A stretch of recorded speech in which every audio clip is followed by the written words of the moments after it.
This is Behind the Imports, a podcast by merchbot.com. My name is George Chewson, your host, and today we're joined by author, continuous improvement expert, and LinkedIn meme celebrity, Jake Harrell. Hi, Jake. Hi, George. Great to be here. Yeah, great. Thanks for joining us. So, so Jake's a continuous improvement expert from the US in Dallas, in Texas. Jake, can you just give us a bit of a rundown of what continuous improvement is? So what you do on a daily basis?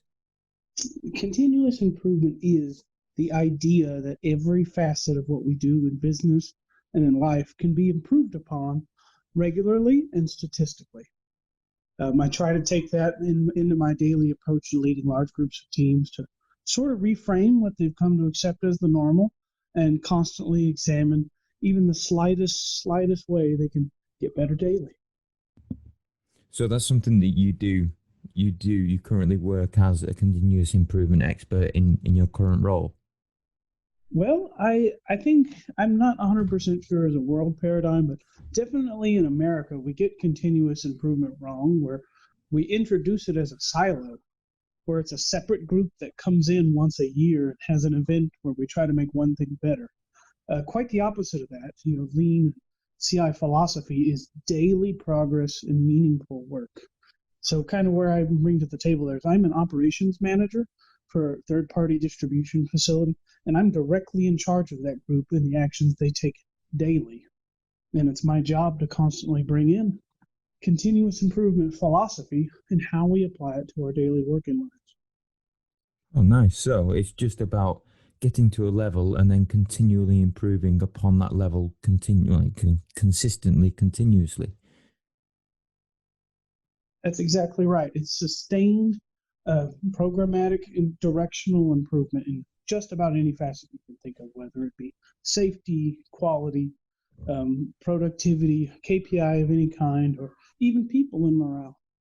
Oh, nice. So that's obviously we know each other through LinkedIn, and we have quite in-depth conversations on similar subjects around LinkedIn.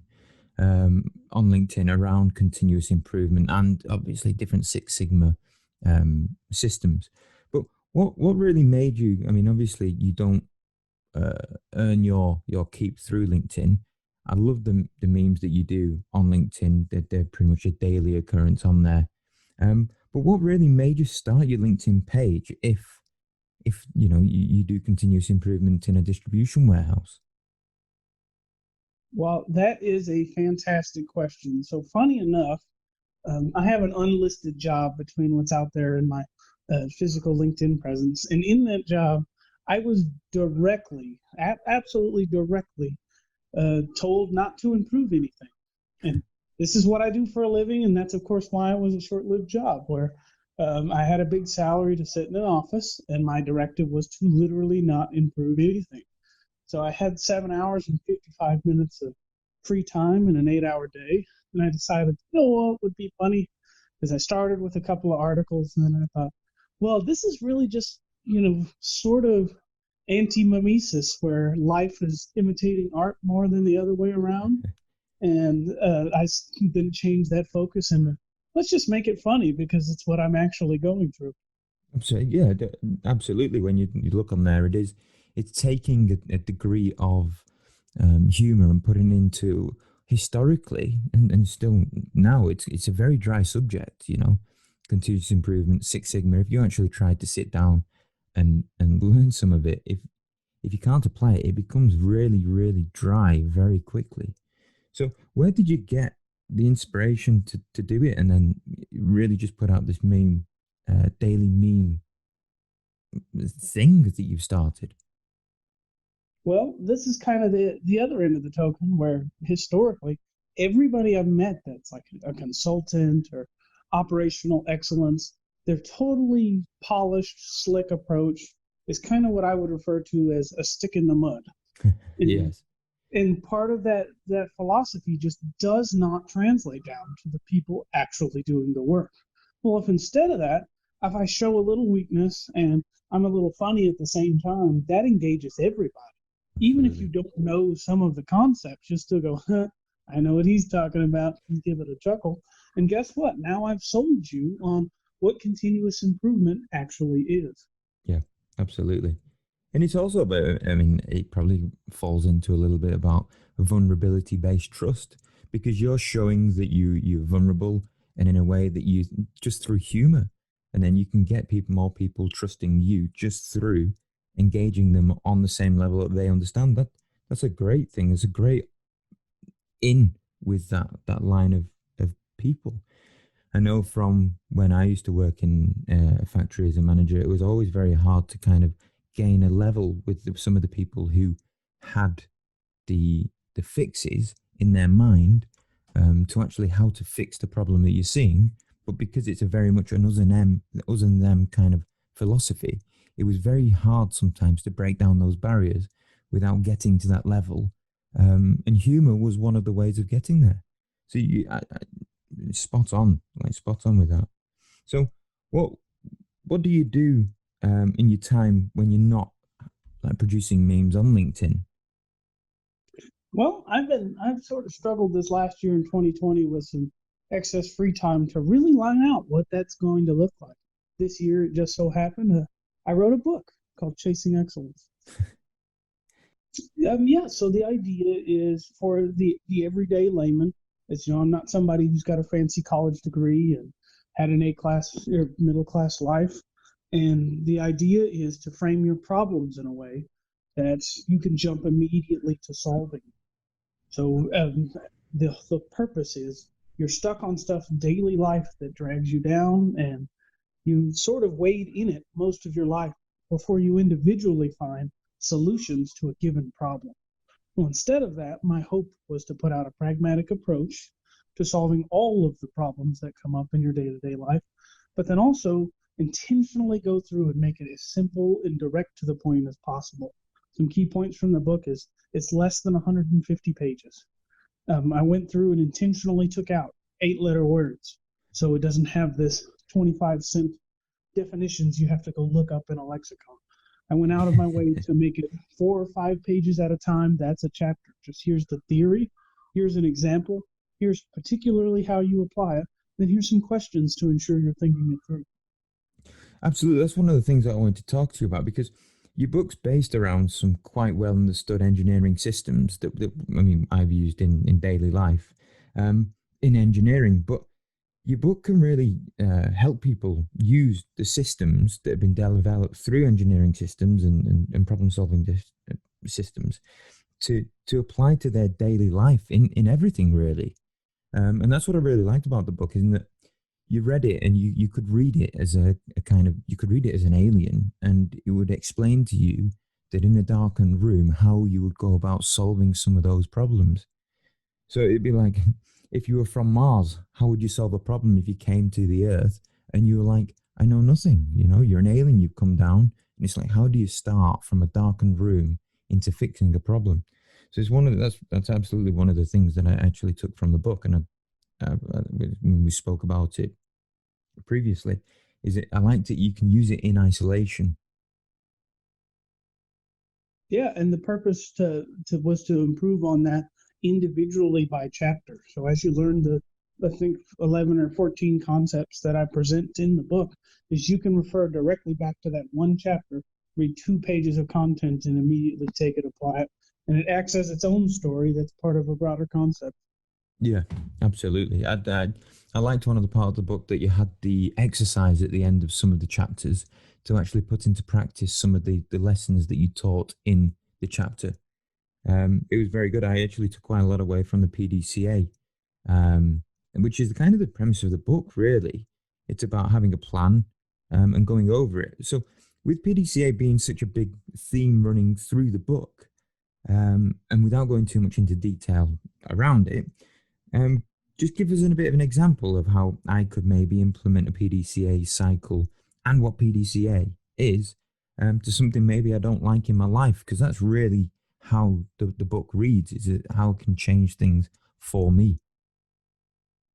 Yeah, so again, the intention there was precisely that. With engineering and CI, specifically industrial engineering, can be a dry subject. By framing it as a story, you can sort of imbibe it all and go, hey, this actually makes sense to a regular human being.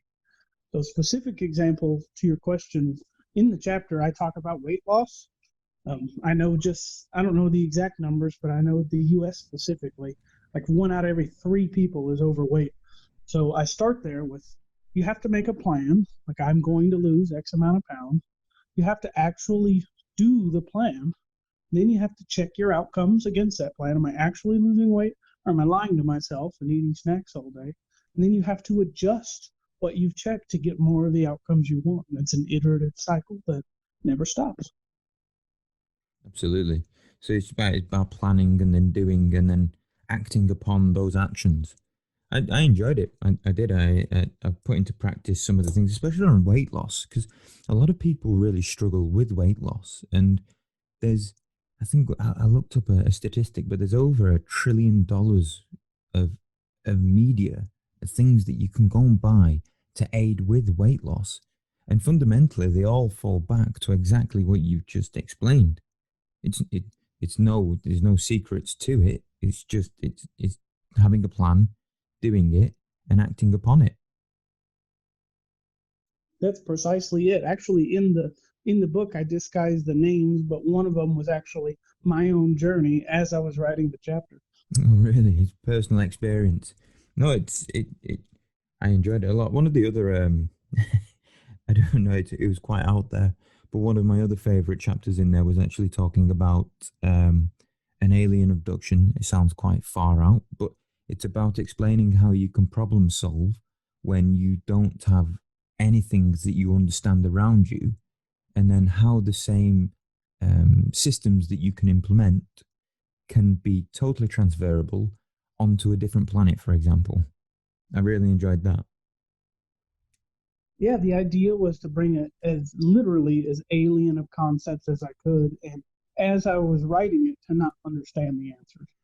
And then instead of like giving you the code to the safe, what I'm really doing is teaching you the algorithm to where any safe that's in front of you, you can crack. Yeah, yeah, absolutely. And that really came across in it. Also, the crab people, you could really visualize that as well.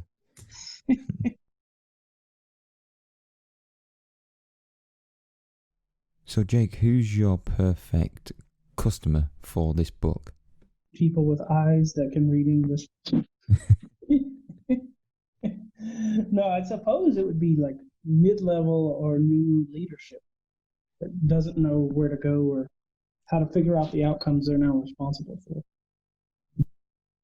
Yeah, but that's a very, very good target audience, especially if you are advertising on LinkedIn for just that, because a lot of people who are new to that role may have been on LinkedIn, especially of late, because they were looking for new roles, and now they are in those roles, and now they're looking for that kind of guidance that they might not be able to get from even being in their job.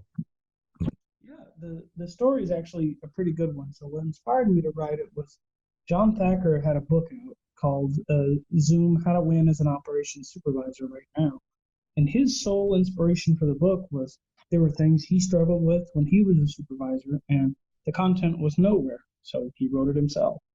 And he reached out to me over LinkedIn, and this is how we initially became friends, even though we worked at the same company, and asked to read his book and give him feedback. And he actually liked my feedback so much, he had me do a class, come over to his site and teach his other management about some things. And as soon as we did that, I was inspired to, I'm going to write my book that sort of builds on his in a way. Yeah. So now we're working backwards where he's got the book, How to Win as an Operations Supervisor. I've got Chasing Excellence out there. We're going to add a third title that's the You Want to Be a Team Lead, and sort of take you through that whole scope. You go all the way from just, let's say, being a forklift operator to being a general manager. No, I think it's a very good area to aim at, because I know when I was a senior manager in JLR, when I first stepped up to that role, you know you you know in principle what you need to do, and I think time teaches you it. But it'd be nice to have that, just that guidebook to go. You don't need to know these things. You I say that strangely, but you don't need to know all of the things. You just need to pull the people around you that do. You don't need to know it. You just need to have a guidebook to kind of show you the tools to be able to do that. And I think that's where you're aiming at. Precisely. Yeah, I think it's a very good target market. Yeah, it doesn't help that I have always had a genuine passion for it. So when I land in a warehouse or distribution setting, my very first thing is, what does development plans look like, and how do I get them to everybody that is looking to do more out of their lives? And that's just my favorite thing to do by default. Are there any systems that you put in place that, say, for example, when you go into a new facility, if you've got a new role, are there any systems that you immediately put in place? I don't know, maybe over the past 2 or 3 times that you've been into a new role. Is there any advice that you could give to somebody? Maybe that's what you start with because you're starting from blind. Absolutely. So the first thing I do is I map the facility out as a swim lane, so I can see the process from left to right by the person doing the work by function. So in all of the last 4 places I've worked at, that was step one. As soon as you do that, then you have clarity. Right? Oh, well, here's why this is where the pain point is, and here's why this is failing, because you actually have the visual of it as a swim lane. Yeah. No, and even mapping it out, it it gives you such a detailed overview of what happens and when, and then you can start to look at some of the bottlenecks and the issues that people have. Because when you go into new places, I, 9 times out of 10, you'll ask a question, they won't know the answer to it. They've just got it's always been like that, Yep. and that's exactly what swim lanes show you, along with process mapping as well. Yeah, I like the swim lane because it's easy to say. It takes 10 people to produce this product. And then you can always inevitably follow along these lines and go, well, it's really obvious why this gap from this person to this person exists. And it's always been great directional improvement right out of the gate. Fresh eyes are a great thing to also have as well. I mean, and that your swim lane advice is great because you're looking at it from fresh eyes. And if you go to, say, for example, an operations manager of a new factory that you've just gone into, and then say, "Well, I've done this process map. I've laid it out. I don't really understand what these processes here, here, and here are. They look to me like a bottleneck. Can you just explain to me, my fresh eyes? I'm pretty clueless to it, but that's not necessarily a bad thing." Yeah, a lot of times I find that to be better. Like Yeah. the SME is very quick to gloss over where the glaring problem is in your process swim lane. One of the best exercises that we used to have in TVM, so that's time value management, was fresh eyes line walk. So you'd walk down a line and you get somebody who wasn't even necessarily an engineer to have a look at a very complex product on the line, and then ask them, "Is there anything you can see in this product that maybe you could remove?" And they would ask stupid questions. But sometimes those stupid questions weren't actually stupid. You went away and investigated it. And then, say, for example, just as an example, it's like, why is this bolt here? And you'd actually be tasked to go away and find out if you could remove that bolt. A lot of the times it'd be, well, you need that bolt because you need to retain the clamping force on X component against the Y component. And the CAE analysis suggests that you need it. You can't remove it. But sometimes you could go in and then you could remove that bolt, and then you have that saving. But that was just through fresh eyes. Yeah, so that was kind of the inspiration for one of my chapters is take smart advice from dumb people.